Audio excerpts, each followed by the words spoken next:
No. No, thank you. See, I have a permit. A permit? From whom? From God. Oh, you see, it's not that I mind jokes. Oh, no. No jokes. These goats belong to Job, right? Yes, Job, who is, I might add, a particular favorite of God. So...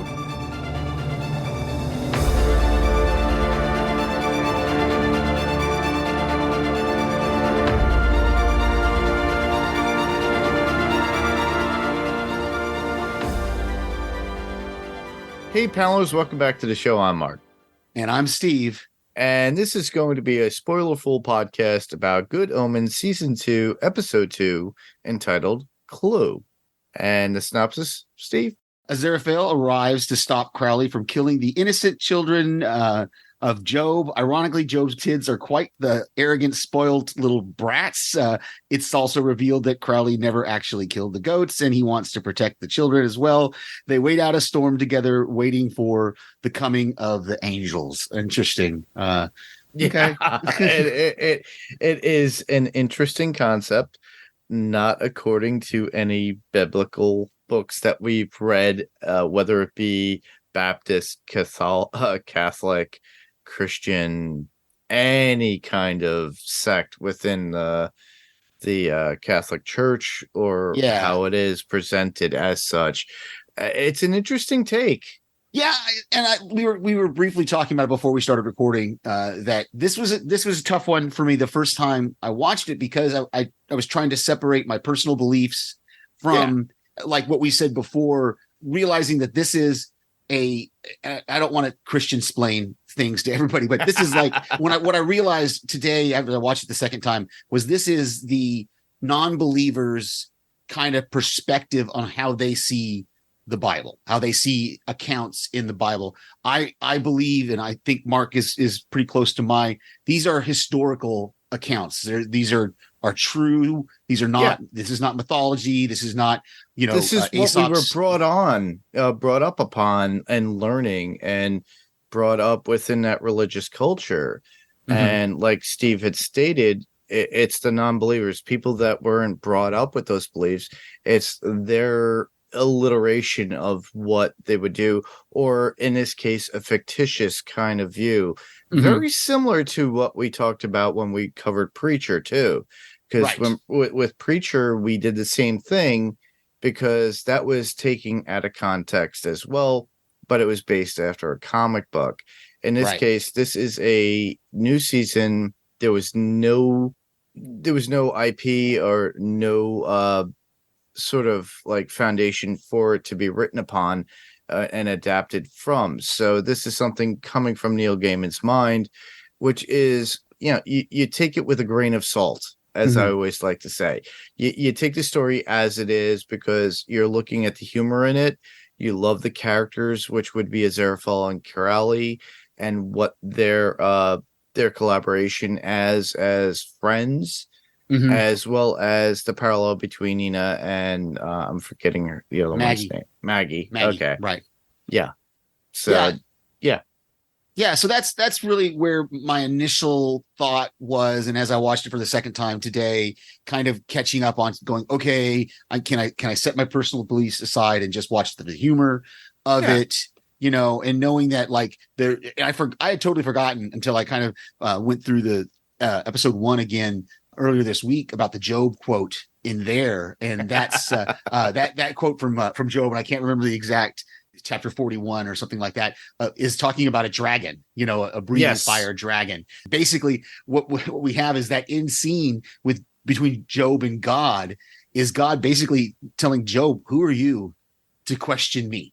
Mm-hmm. Who are you? Where were you when I did this? Where were you when I did this? Where were you? How do you hold back the 4 winds? How do you tell the lightning where to go and make it report back to you?" These are all direct quotes from the book of Job, or fairly direct quotes from the book of Job. That is basically what happens is to, again, not to Christian explain it or Bible explain it to anybody, but the story of Job is very similar to what they told here, is that God and Satan are having a conversation basically, and God says, look at my servant Job, how righteous he is and how good he is. And basically Satan says, well, that's because you've treated him great all his life and you've never done anything bad to him, but if you do bad things to him, he'll curse your name and die. And so God, the first time, God gives the devil permission to smite his family and his worldly goods, and he loses everything except his wife. And then the second time he comes back and he says, well, you can the devil kind of comes back and says, well, yeah, you took all of his worldly stuff away, but you didn't do anything to his body. And so God says, fine, you can now go after his body, but you can't kill him. You can do nothing but killing. So the devil covers Job in sores, basically. If you've ever had a boil, that's what if you ever had a boil. I've had one boil in my life, and oh my goodness, it's one of the worst things ever to have. And he covers Job in boils, and basically Job comes out of that without cursing God, though, basically saying, dust I was given, from the dust I came, the dust I'll return. God gives and God takes away. That's a direct quote from Job. He says, God's given me great things and he's taken away great things. I don't know why. I don't understand it. And he does ask that question throughout the book of Job. He says, why is this happening? But he never curses God. Like you see at the end of the episode when the wife kind of starts to say she's going to curse God, and Crowley jumps in and stops her, But then you get to the end of the book of Job, and of course, the storm they're talking about is God answering Job out of the thunderstorm, and basically, like I said before, answering Job's question with, "Who are you to question me?"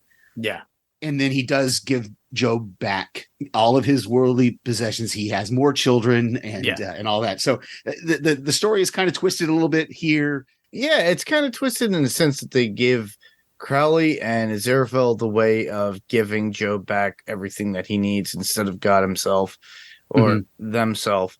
And it's kind of an interesting take, but you have to take it with a grain of salt because this is a fictitious kind of story, and it's presented to us, but it's a little bit educational, but hopefully it'll throw people to going to the Bible and actually research it too.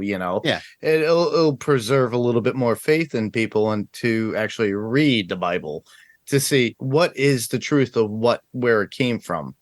Where did this come from itself too? Because a lot of, like what Steve was saying, there is truths out there as far as what was written, but it was alliterated for the show. And it was entertaining. Yes. You had your laughs. Yes. Especially when the fact that Job's eldest son is played by David Tennant's son. Oh, I didn't know that. That's cool. Yeah. And I believe his father-in-law plays Job himself. Okay. So I could be wrong. I'm sure Derek from TV Podcast Industries will listen to this and be like, "No, Mark, it was this person." But I can't wait to fire up their podcast about this episode and see what they thought of it. But I do know that was Tennant's son who played Job's eldest son, because I recognized the face because I saw them both together at a convention, and you could see how they look a little bit alike. But it was pretty cool to see. It's like, wow. Tennant still looked like a hippie from the 60s with the glasses and everything. His beard and hair is just crazy. I think Tennant embraced this in the sense of, I get to play all the wacky stuff that I can't do before now in this and have fun with it, especially with all the music and everything that we get within the show itself too.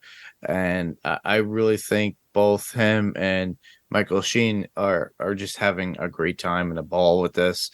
Yeah. And this is guided literally by Neil Gaiman himself. So I'm loving the talk within it, the atmospheres that we do get within the episode too. So instead of the coffee house, they go to a pub, and even Crowley says, "Hey, finally a pub." right. But then of course Mr. Fell gets met by the community outreach person who's like, "Oh, we're gonna have our next community meeting at your shop," and this is why I don't come out. I loved kind of the B story here with the Maggie and Nina. No, kind of the the B story with the angels and Gabriel and the song Every Day. And I thought it was kind of cool that the angels, when they showed up, and I was a little confused by this. I think I figured it out in my second viewing that the angels just didn't recognize Gabriel. I thought for a second that they didn't even see him, but they really didn't recognize him. They didn't understand his visualization. They only saw when they saw him up in heaven, they only saw his soul. And now his soul, or whatever makes Gabriel, they couldn't see on earth. And it's just a vessel at this point. So they didn't see Gabriel as he was. Whereas Crowley and Aziraphale look at it as like, okay, it's still Gabriel, but it's part of a shell. There's little bit that's in there. That's what I'm getting out of it. This is what I think. I think the miracle that set off the alarms in heaven, that what is the one angel says it was 25 Lazari. I thought that was a great measuring unit. I think it was not their miracle, the half miracle of Crowley and Aziraphale. I think Gabriel unconsciously did a miracle to hide himself from the angels, because remember they said it was archangel level miracle. Correct. Yeah. Set off those alarms. And so I think we're going to find out, like at the end of the season, they're going to flash back and they're going to show us things that we didn't see. You know, other things that happened that Gabriel did unconsciously while he was hiding out there in the bookshop, because he had to find some way to make himself be hidden from the angels. That's what I think. I could be totally wrong on that, but watching it today again, I was like, yeah, they don't recognize him, but they see him, but yet Aziraphale and Crowley recognize him. Yeah, they recognize the visual person of what he represented, even in heaven. And they always feared, because they're like, oh my goodness, he's not the same person. So they see the shell of what he used to be. There's probably a quarter of what he used to be, because he's still learning and adapting. And I just, like I said, I think, and that's what, remember last week, that's what Aziraphale, when he first saw him, and Gabriel didn't know who he was. Even Aziraphale was like, well, you look like Gabriel, but I don't know if you really are Gabriel. Yes. And that's when the whole thing of Jim and James changed up. So so I think it's going to be interesting in the next coming weeks to see, and that whole stuff about the song, the records changing, all the songs changing to Every Day, by Buddy Holly. That's a hidden clue, I think, that will come out later on. Yeah. Because and the fact that she keeps getting returns of these records, and there's a hidden message in it. So you, the listeners, if you have any idea, that's where feedback comes in to play. If you have any idea and thought, obviously we are not watching ahead. I'm not watching. Steve is not either. So we're just doing episode by episode. So if you have an idea, let us know. And don't be cheating and saying, hey, well, it says this in episode 6. No, we are going this, it's like, if you're following us episodically, it would be great if you had an idea of where we're at along with you. Yeah. So that would be great. I do love the Buddy Holly and the Crickets. I just love 50s rock and roll. And I just hearing that, and just hearing the fact that, the record store clerk actually has these vinyl records, but they're always getting returned. Yeah. I wouldn't return that. I actually own a copy. I have a 45 of that. So they had plenty of them. They had plenty of them, because they said every record she sends them changes into Every Day. So they're sending them back going, hey, this is not what we ordered. So that's what she said is that she sends them 45s and to put in their jukebox, and somehow while they're in the jukebox, they change into meaning that there's some subliminal message that heaven or hell or the big Om that's out there is changing these records into Every Day by Buddy Holly and the Crickets. Meaning there's a hidden message in there. Let us know. Exactly. Yeah. I think we're going to find out by the end of the season what it is, though. I thought there was a funny runner in the fact that Crowley said, "I have a permit," when he's first sacrificing the goats, and then with the children. And that was I don't know if that was a conscious or an unconscious callback to Parks and Rec. If anybody remembers Parks and Rec, Ron Swanson is about to butcher a pig in the middle of a park, and he says, "Oh, I have a permit. I have a permit that says I can do what I want." And the guy's like, "No, you're not going to butcher a pig in the middle of this." So I thought I don't know if that was a conscious or an unconscious callback to Parks and Rec, but I think it had to have been. Couldn't have been unintentional. So it could have been unintentional, but even still, it does work in the same place. Yeah. I thought it was great. Wow. I just love the idea too that heaven and hell can't tell Gabriel of who he is. That was another point that I just loved. The fact that they're looking dead at him, and he's like, "Well, I'm gonna put these books in alphabetical order." Within the first sentences. Yeah, by the first sentence, I was like, "Oh!" And I'd love to know. I wonder if TV Podcast Industries did a deep dive into some of those books that he had. Of course, we know that the one book, it was the best of times and the worst of times. That's Charles Dickens. Yes. But some of these other books, I don't know what they were, and I'd be interested to hear to see what the day my grandmother exploded. Yeah, the day my grandmother exploded, that kind of thing. I wonder if these are going to be hints for something future in the season. It's going to be interesting to see that how that goes. What else? Someone's coming to verify the miracle. Aziraphale lies to the angels about what happened. He says, "Oh, I did a miracle that made these two fall in love, and now we've got to make them fall in love." And but yet at the end of the episode, he tells Crowley, "Oh, I'm going to leave. I'm going to take the car and go investigate this clue, and you need to stay and watch after the bookshop and watch after Gabriel." And so we also see that scene between Crowley and Nina where he asked her about, well, what about a sudden rainstorm? Would you hide under an awning? And she's like, "That was a strange question," So we get to see. I wonder if we're going to see them in two different places in the next episode. Yeah, I'm still dumbfounded to the fact that why is Gabriel so out of it? Where is he? Yeah. I'm still dumbfounded to the sense I'm like, all right, I know this is the vessel of Gabriel. I know that there is a part of Gabriel there, but what is God's plan? I'm really thinking this is God's plan. I don't think it has anything to do with hell or heaven in any sake. That's interesting. I think it has to do with God's plan. That's an interesting take on it. I don't know. I want to say again, John Hamm's comic timing is so his comedic timing good. is amazing. Yeah. It's just when they're asking him questions about the song, and he goes, "Well, yeah, I sang it this morning." And they're like, "Well, where have you heard it before?" "This morning. I heard it when I sang it." And he's like, "No, what's your first memory?" And then he says that thing about the angels shouting for joy. And he's like, "Well, that was," as Crowley recognizes, that was something God said to Job. And again, I can't remember if that's an exact quote out of Job, but it may be an exact quote out of Job as well. But that's all of this stuff coming back to Job is interesting. I got to see how that's going to work out. I also have questions too about the mention of Jane Austen throughout the episode and how Crowley's like, "Oh, she was a secret spy." Yeah. And then it's like, "Oh, wait, what? Oh, she wrote books." Yeah, she wrote books also. Yeah. I thought like, that was a fun runner throughout, especially when he finds the books and he's like, "Oh, she did write books," Yeah, exactly. I'm wondering if that's something that will play on later on, and we get to see Jane Austen at some point, and they're because they tend to do for every episode previously on or previously in their world, Crowley and Aziraphale. I wouldn't be surprised if we travel back in time and their encounter with Jane Austen. That would be interesting.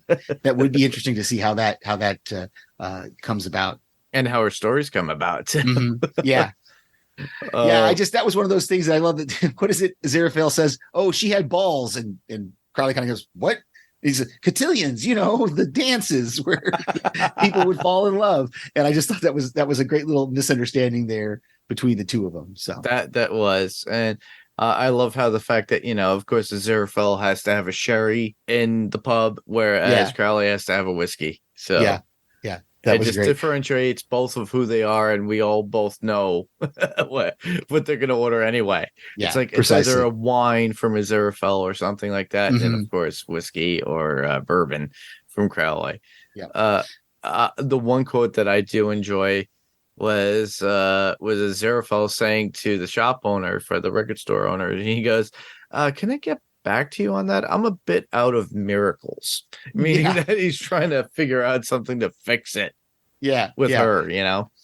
That was the one quote that really stood out for me. The only note that I would have about this particular episode, because honestly, listeners, we're keeping this a little bit short, but Bidite, the Shuite, was Crowley's name for Job and Yeah. Job's wife when he was there at that Bildad, time. yeah, Bildad the Shuhite. And so again, going back to the book of Job, the whole book of Job it consists of the very first chapter is where he loses everything, and then his wife tells him to curse God, and then he's visited by three friends throughout the book from chapter 2-3 up until God responds to him, and I believe it's chapter 40 of the book of Job. It's three friends come to him, Bildad the Shuhite, and I can't remember the other two. I should have looked it up, but they're all basically asking, they're having a debate with Job about why he's in this predicament and why this bad thing has happened to this good person. And so you have, I believe Bildad the Shuhite was the only one who was basically kind of defending Job and going, well, no, you haven't done anything wrong.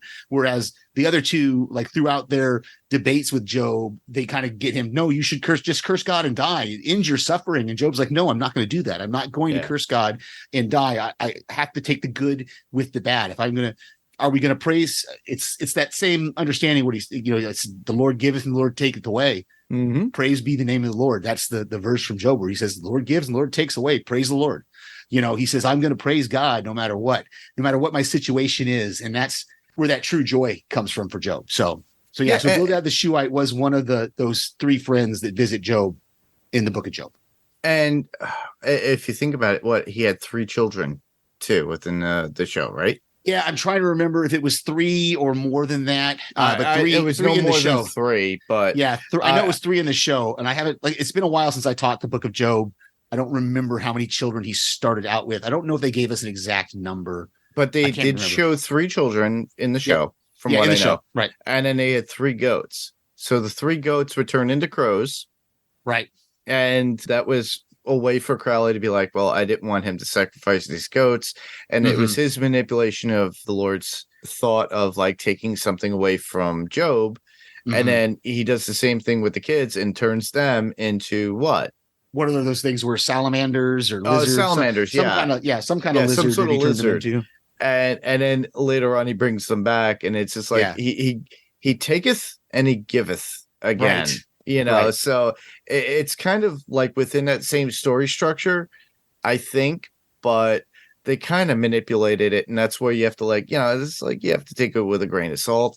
And these are adaptations, and it's their way of trying to present something within a story. And it's kind of good storytelling in some way.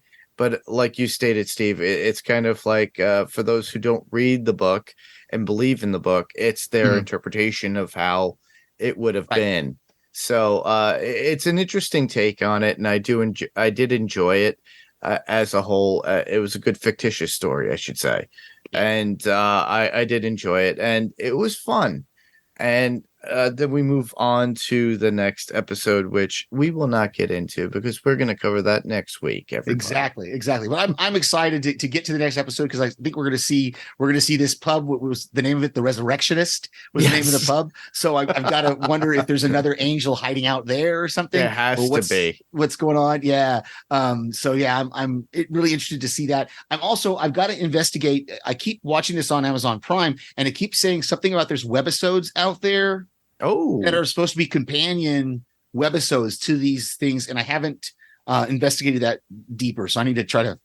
We'll take a look into that before we hit the next episode, ladies and gentlemen. So you'll probably be getting this on probably Monday, I'm gonna say 14th, 13th. So around the 14th. The 14th. Today's the 12th. So yeah, you'll get this episode by then at least. But if you have any information, do send them our way. Actually, it's like, and as we move on, We'll get into a little bit comic news, but we'll also do recommendations. But right now, comic news. Something that I found really intriguing that finally took fruition last night on August 11th. They released Spider-Man Lotus. So a little bit of comic news.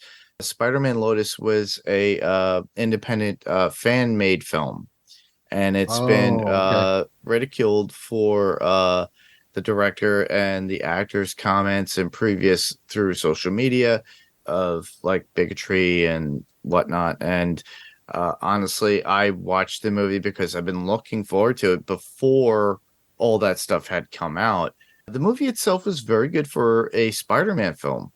Very well done for an independent film. I reached out to the director to see if he'd be interested, but I haven't really heard from him yet. But they did a Los Angeles preview, and overall, my thoughts, which I'll do more in depth later on if we do actually cover it. Overall, right now, I enjoyed it. Had the character and flavor of any Spider-Man comic, and true to Peter Parker and the Spider-Man dynamic in it. And it was done very well. And I would say 4 key scenes. Now, mind you, it's low budget, so obviously you have to take that with a grain of salt. And you could watch it. It's free on YouTube. So look for Spider-Man Lotus on YouTube if you're really interested in it. It's a good story, and that's how I'll leave it. There's a lot more coming out as far as Loki that's coming out. To give a little props out there, Podcastica is going to be covering Loki as well. So Alex, Sydney, and Kirk Manley, who actually does our artwork for Panels to Pixels, is going to be covering that on Podcastica, which is amazing. So if you want another companion series that's covering Loki along with us and TV Podcast Industries, look for Podcastica when they do the Loki cast. So that's one that I would recommend as podcast recommendation. Steve, yourself? Just the same thing we've been pushing. Obviously, TV Podcast Industries is still out there doing their thing. Podcastica is doing some great stuff. I just listened to, or I haven't actually finished it, the Wilhelm podcast that Ben Beck does. He and Jason Kabasi did their top 5 Robin Williams movies. I have to listen to that. So that is, I'm about halfway through it now. It's really, really good. Can't wait to hear the rest of that one. So I definitely check out the Wilhelm podcast with Ben Beck. All right. Well, listeners, we said to where to send your feedback, and we always talk about feedback. So we could be heard on Spotify, Google Play, Apple Podcasts, or whatever podcast player of choice. If there's a rating available, please do give a rating. Apple Podcasts preferably, because that's the premier most podcasts that everybody refers to and people look to as far as podcast recommendations. So if you could give us a review there, it'd be greatly appreciated. You could go to our Facebook group, which would be facebook.com/panels to pixels. I do put out an image and saying, leave your comments in below. I did that recently. We didn't get anything. I also did that on Instagram, which you could find us on Instagram at Panels to Pixels Podcast. So you can follow us there. I had to get that. That was the longest. That was the only way I could get that Instagram handle. And it's super long, but at least the it actual works. Title. So it works. Panels to Pixels Podcast. And you can also email us at panels2pixels1@gmail.com. That's panels 2 is spelled out to pixels and the number 1@gmail.com. You could just send out a written texted email and we'll read it on the podcast of your thoughts. If you feel like you don't want to write out anything and you just want to talk, you can record yourself, easily do that, and then set up an email to panels2pixels1@gmail.com and send that as an attachment, and we could play it on the podcast live, and you can be part of the podcast. Very cool. And we can be found on YouTube as well. All you have to do is search for Panels to Pixels Podcast, and while you're there, please give us a thumbs up, subscribe, and hit the notification bell, so that way, a lot of people like to do that. Apparently we get a lot of listeners that way too. And and some feedback here and there. Very cool. Yeah. So and where else can listeners hear us, Steve? Well, really, mainly I'm doing this Panels to Pixels podcast, but also I send voicemails to various other podcasts. Particularly right now, the main one that's still going is Podcastica's. Yeah, it's Podcastica mainly. It was a joint podcast between Ben Beck's and Podcastica, but Ben Beck's is kind of just out there. But the revisited, it's called Revisited, the Lost. I'm stumbling over my words. What's the it's revisited. Anyway, the revisited. We have to go back. Yeah, revisited a Lost podcast. They're almost done with Lost, and they're going to start doing something else. So I send them voicemails every week there with various live Steves of that episode. And you do love the live Steves too for podcasts like for Run for Your Lives, Strange Indeed. Haven't been like doing that. as much of those lately, but yeah, sometimes I'll get in there. Yeah, exactly. And you could hear me also as well at Adrenaline Cinema Podcast as well. I think the last episode we put up was The Lost Boys with myself and Rima from Strange Indeed from Podcastica. Coming up, you'll be hearing Space Camp from 1986. So it's going to be a round table. So it's going to be at least a good 4 of us, I would say at least. That will be on that, and we'll be covering that. That movie had Leah Thompson, Tate Donovan, Kate Capshaw, Tom Skerritt, and a whole bunch of people too. Joaquin Phoenix. So we'll be covering that. It's kind of a lost icon kind of movie, something to segue into what we love, which is the 80s, and kind of like a little crossover promotion for somebody who's making a comeback, which would be Damien Vitale, who does Watched It in the 80s. So Damien's coming back with Watched It in the 80s. I'm kind of pushing him to do the movie Explorers with River Phoenix and Ethan Hawke in it. So I'm hoping to cover that with him on his podcast. So Damien, if you're listening, we still got to do it. But yeah, you can hear me there on Adrenaline Cinema Podcast, as well as Fantasy Picks Movie Edition with Rob, Frank, Adam, and myself, and sometimes Zach, depending on if we cover a Star Wars film. So you can check me out there on Fantasy Picks Movie Edition as well. I think the last one that we did was Blade Runner 2049 and how to fix that movie and make it a better movie. But you can check that out. But for the most part, we're right here on Panels to Pixels podcast. We're currently doing Good Omens. We're going to move slowly into other shows. We will have a Howard the Duck 1986 37th anniversary movie review with our friend Des. So we'll be covering that, and we'll be having a good time with that. So in between certain episodes, you'll get certain. Mesa did something for that one since you haven't recorded it yet. So. Yeah, we haven't recorded it yet. In front of my apartment complex, the pole went down. It had the transformer on it, so I was out of power. So I went to go see Oppenheimer for about 3 hours, and it came back on by the time I get back. So, but yeah, we'll be covering Howard the Duck. So you look forward to that. If you have any thoughts about that movie, please send them our way too. You already know where to send that to. So enough of that. That was our podcast, and I just want to thank everybody for listening. I'm Mark, and I'm Steve. Same podcast, different panel, different pixel, and this was Panels to Pixels podcast. And we'll see you on the next panel. Good night, everybody. Good night.